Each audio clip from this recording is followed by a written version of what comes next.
maging madami yung viewers ko kasi maganda ako ngayon. No.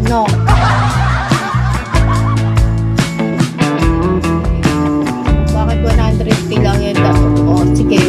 Dapat may pumasok sa live ko, mababagsak ko. Pa 2-star na ako.